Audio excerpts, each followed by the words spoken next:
Jusqu'alors, toutes les formes de vie et d'intelligence que nous connaissons et côtoyons sont naturelles, et ne sont que des dérivés d'espèces et de capacités dues à la sélection naturelle d'adaptation à un environnement. Cependant, il est possible que nous entrions en ce moment même dans une nouvelle ère, une ère marquée par la naissance d'un nouveau type d'intelligence, une nouvelle espèce qui n'est pas un dérivé d'une autre, la première intelligence, qui, comme son nom l'indique, est artificielle.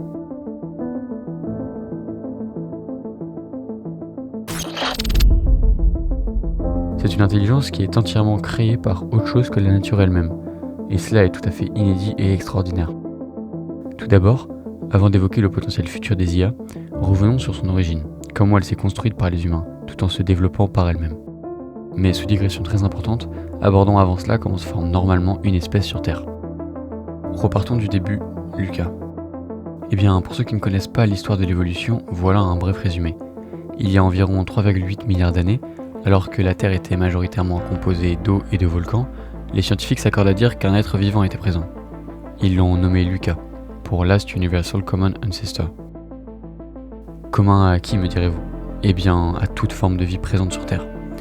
Oui, toute. Que ce soit cette bactérie, ce brin d'herbe, cet arbre, ce chat, ce rhinocéros, et par conséquent nous également, les humains. Comment cela est-il possible ? Eh bien, il faut comprendre que la vie et toutes les formes qu'elle prend sont dues à des évolutions génétiques, liées notamment à la sélection naturelle ou encore à une adaptation à un environnement. Pour illustrer, on va voir une mise en situation.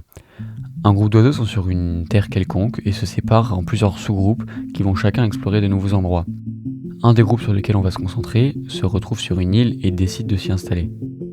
Cependant, la seule nourriture viable pour eux sont des vers enfouis dans les troncs d'arbres, que les oiseaux peuvent, bien que très difficilement, attraper avec leur bec.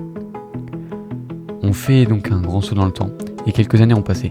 Certains oiseaux sont morts dû à la difficulté pour se nourrir, et surtout leur taux de reproductibilité est très faible, car il est difficile pour eux de maintenir leurs oisillons en bonne santé avec le peu de nourriture accessible. Mais un jour, un nouvel oisillon vient d'éclore. Celui-ci possède un gène particulier. Un gène qui lui donne comme particularité d'avoir un bec anormalement long pour son espèce. Quelques semaines plus tard, il sort du nid, et va donc se nourrir seul pour la première fois. Et c'est là que tout prend son importance. Alors que les autres oiseaux trifouillent le tronc plusieurs minutes à la recherche de vers, notre oisillon, quant à lui, à peine le bec dans l'arbre, en ressort avec deux. Voilà un avantage certain que lui procure son long bec. Cela a pour conséquence qu'il va pouvoir se nourrir très facilement et donc vivre confortablement. Cet oiseau finit par avoir des petits, qu'il va aisément pouvoir nourrir, et donc la plupart restent en vie. Et par un heureux hasard, notre oiseau a transmis à 3 d'entre eux son gène du long bec. Ainsi, 3 nouveaux oiseaux du groupe vont pouvoir se nourrir avec aise, tandis que les autres auront beaucoup plus de difficultés. Ces 3 nouveaux oiseaux à leur tour ont des petits, et transmettent chacun à 3 des leurs le même gène. Voilà en somme comment mute une espèce. Tout simplement car le fait d'avoir ce long bec permet de bien se nourrir, et donc de mieux vivre, de mieux nourrir leurs petits, alors que les autres, inadaptés à l'environnement présent, en sont incapables, ou du moins désavantagés. Et donc vont soit périr, soit mal nourrir leurs petits qui vont également périr, ou chercher justement à se reproduire avec des oiseaux au long bec car cela assurera une bonne santé à leurs petits, faisant ainsi disparaître petit à petit les oiseaux au bec court. Et en quelques années, on se retrouve donc avec une nouvelle catégorie de l'espèce, des oiseaux au long bec, qui diffèrent donc du groupe dans lequel ils appartenaient initialement. Ceci n'est qu'un exemple de ce que peut être une mutation génétique au sein d'une espèce, ici due à un environnement particulier, d'où le terme de sélection naturelle. Et ce qui fait que Lucas, et plus particulièrement ses descendants, ont pris des formes aussi variées, et que chacun a pris un chemin qui lui est propre, pour s'adapter à son environnement, tout en subissant des mutations génétiques naturelles qui les a soit tués, soit leur a permis de mieux vivre et d'évoluer. On en revient doucement au sujet de la vidéo, tout simplement car il faut bien comprendre que l'intelligence n'est qu'une énième forme d'adaptation. En effet, par exemple pour l'homme, sans intelligence, nous sommes très faibles, car pas très grands, nous ne courons pas très vite, nous grimpons mal aux arbres, etc. Alors qu'en développant cette intelligence, en suivant globalement le schéma des oiseaux vus précédemment, cela nous permet de mettre au point des techniques de défense, en créant des outils pour décupler notre force, pour ainsi chasser, nous hissant même au sommet de la chaîne alimentaire. Donc oui, l'intelligence, ici en tout cas celle humaine, est également un mécanisme d'adaptation d'une espèce, comme l'est le bec long des oiseaux. Maintenant que vous avez globalement compris comment marche l'évolution, grand saut dans le temps, nous sommes en 1945. L'homme s'est développé de manière inédite dans le règne animal et a colonisé littéralement la planète entière. Des technologies à la pointe de la physique viennent d'être créées, et on voit cela comme une révolution dans les conflits internationaux, et dans l'avancée de la science. on vient de fusionner les atomes. Qui pouvait se douter à cette époque qu'en termes d'influence dans le monde, cela n'arrivait pourtant pas à la cheville de ce qui se préparait au même moment. En effet, des scientifiques mettaient déjà au point des machines inédites, entrant dans une nouvelle catégorie de science à part entière, qui trouvera durant la conférence de Dartmouth en 1956, grâce à l'américain John Carty, le nom d'intelligence artificielle. Peut-être êtes-vous tenté de me dire que ce n'est qu'une simulation de l'intelligence et que les IA ne réfléchissent pas vraiment, mais ne font que calculer quelle est la statistique, la meilleure réponse à une question, le meilleur résultat à un problème. Dans ce cas, je vous répondrai que effectivement, mais que c'est tout à fait également une description valable pour le cerveau humain. Un réseau neuronal qui étudie les possibilités de réponse à un problème pour en tirer la meilleure conclusion selon lui. L'intelligence artificielle se fonde sur l'hypothèse que le processus de pensée humaine peut être mécanisé.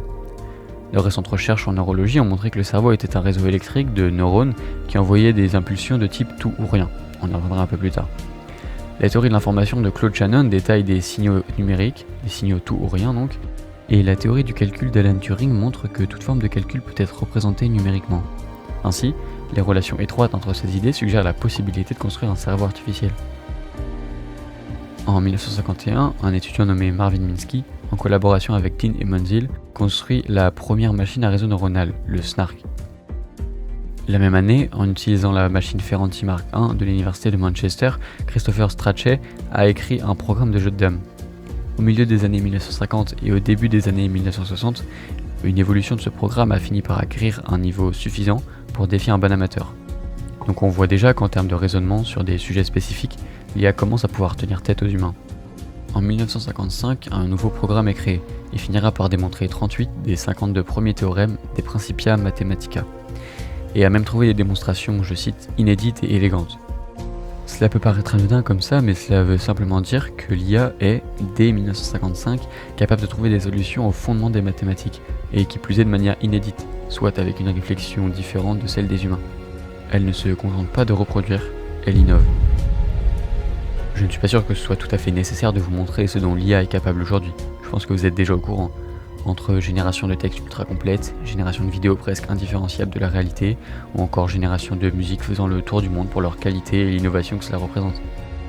Pour le moment, on a vu ce dont l'IA était capable, mais comment cela fonctionne en réalité? Pour résumer, les IA reçoivent, stockent et trient un tas d'informations. Cela à l'aide pour commencer d'algorithmes.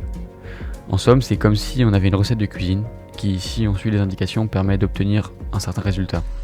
L'algo remplace les ingrédients par les données brutes et des instructions, et en les suivant méthodiquement, arrive au résultat souhaité. À titre d'exemple, si on demande à un moteur de recherche sans IA de montrer une photo d'une balle de basket, il va chercher une photo à laquelle est attaché le titre « balle de basket », que c'en soit une ou non. Il ne montrera pas celles sur lesquelles ce titre n'apparaît pas, même s'il s'agit bien d'une balle de basket. Pour un moteur avec IA, il faut dans un premier temps lui montrer beaucoup d'images différentes de balles de basket, suite à quoi il va s'entraîner à en reconnaître une, que ce soit par la taille, la forme, les rayures noires identiques à tous les ballons, apprendra ce qui peut varier comme la couleur, le texte inscrit dessus, etc. Ainsi, si on demande au moteur de recherche de trouver une balle de basket, il pourra montrer des images de ballons que lui-même n'a pas vues lors de son apprentissage, car il l'aura reconnu comme étant un ballon de basket, en somme comme le ferait un humain. Il existe deux principales branches d'apprentissage pour les IA. Celle automatique, qui requiert une assistance humaine afin d'indiquer à la machine les modalités d'extraction des caractéristiques recherchées, en d'autres termes les instructions, et ensuite les systèmes d'apprentissage profond, plus connus sous le nom de Deep Learning, qui relèvent d'un niveau d'IA beaucoup plus perfectionné, car celles-ci sont capables de se former eux-mêmes à extraire et à classer des caractéristiques. Prenons l'exemple de la conduite autonome. Les véhicules autonomes utilisent le Deep Learning pour apprendre à fonctionner et à gérer les différentes situations qui se produisent pendant la conduite, pour ainsi permettre aux véhicules de détecter les feux de circulation, de reconnaître les panneaux et d'éviter les piétons.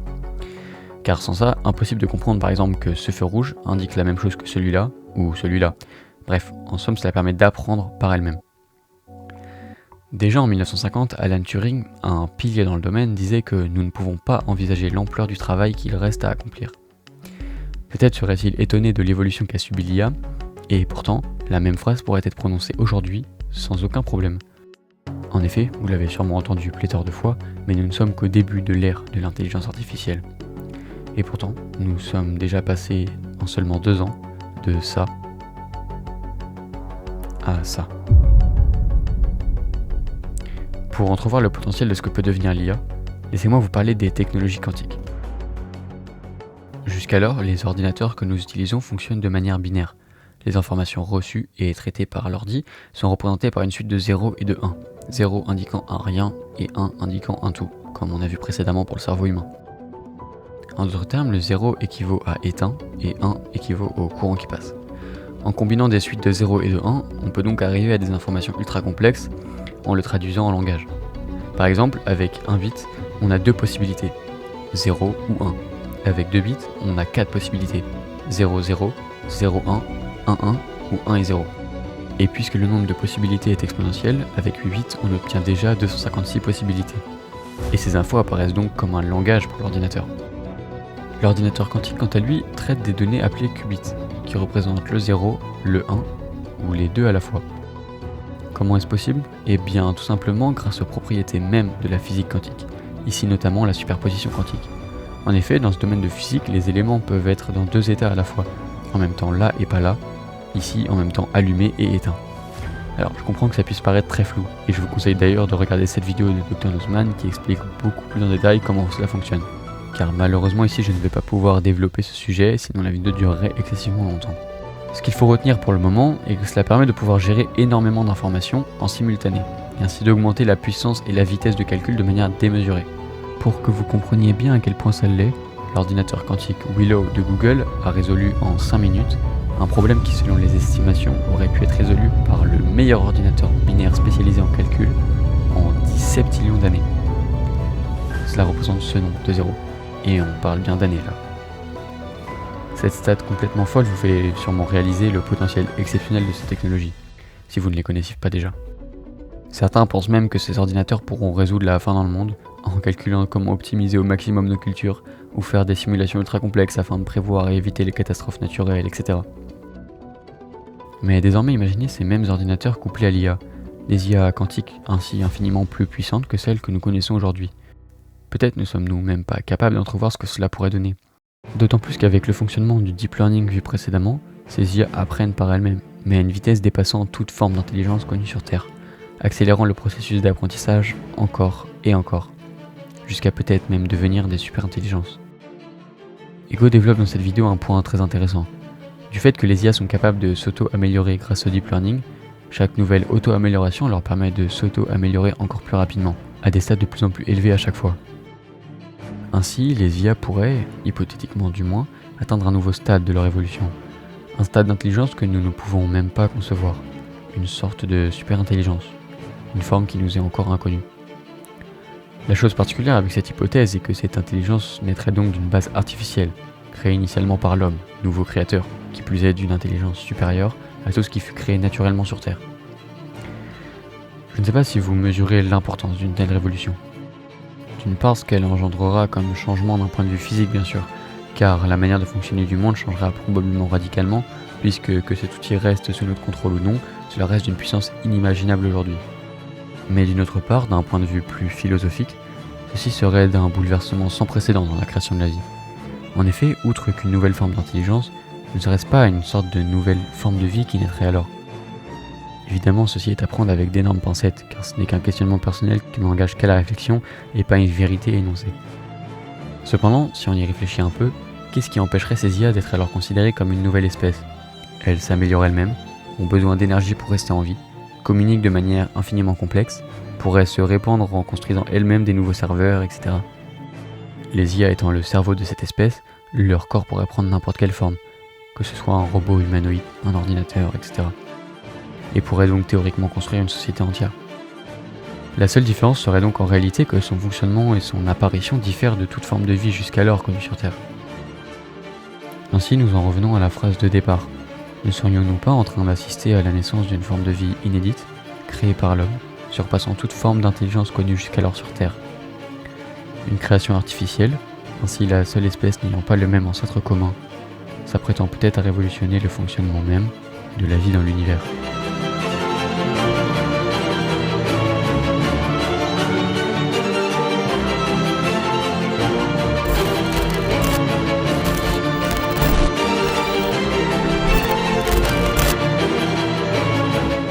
Encore une fois, cela est une réflexion personnelle et des hypothèses qui ne se réaliseront peut-être jamais. Cependant, je trouve intéressant de s'y pencher, surtout au vu de la potentielle importance qu'elle représente. Si vous avez des questionnements, des contre-arguments, que vous souhaitez parler de ce sujet ou même que vous avez des propositions de nouveaux thèmes pour les prochaines vidéos, l'espace commentaire est fait pour ça et je suis là pour y répondre. J'espère que cette vidéo vous a plu. Je vous dis à bientôt. C'était Aïmis.